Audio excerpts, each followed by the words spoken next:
I don't want to set the world on fire.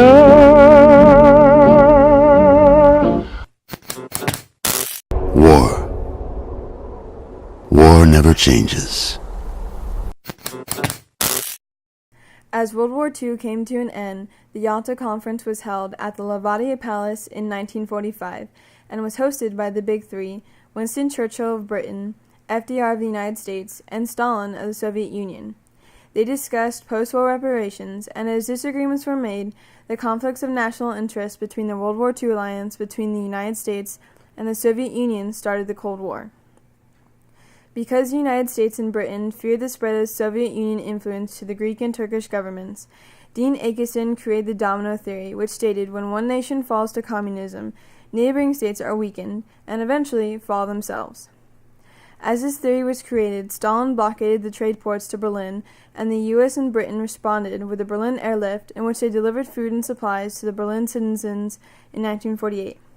Soon after that, the Soviet Union exploded their own nuclear bomb and created a panic among the United States government, in which they responded with by advancing their nuclear technology and creating an even stronger bomb.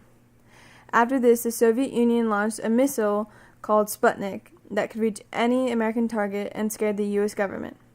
Another close incident was the Cuban Missile Crisis, in which President JFK argues with the Soviet Union leader, Khrushchev, over offense missile installations in Cuba.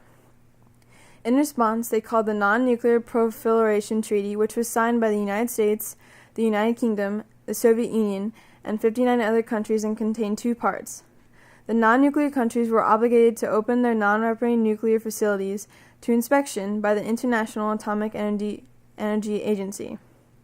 The nuclear nations agreed to not help non-nuclear nations in the making of nuclear weapons. As many more confrontations occurred throughout the war, detente was a hope in the near future for all countries involved.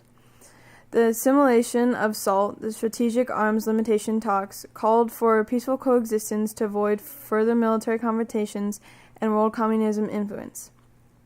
These terms were also known as the basic principles of relations between the United States and the USSR. As the Cold War was coming to an end, the Secretary of the Communist Party, Mikhail Gorbachev, realized there was no need for further increased military power and introduced more freedoms to his people and announced a reduction in Soviet Union troops. He negotiated with the United States about the nuclear arms race, and the nuclear arms race came to an end.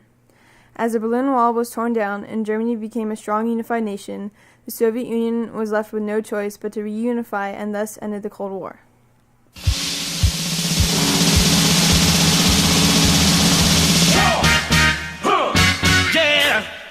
What is it good for? Absolutely. Yeah.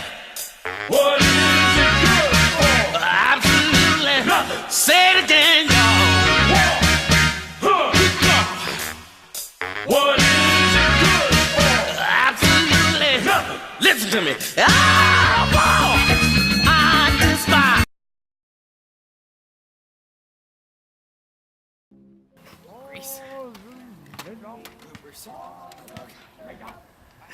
Day 32. Stevens. Struggle. Too hard. Here, get the nuke. Grace, get the nuke. Sebastian, get the nuke. Heck. Get off. I'm supposed to agree with him, not with me. No, so you just said I could agree with him. He's supposed to try to keep peace. He's a peacemaker. So like, okay, let's talk. Yeah, go.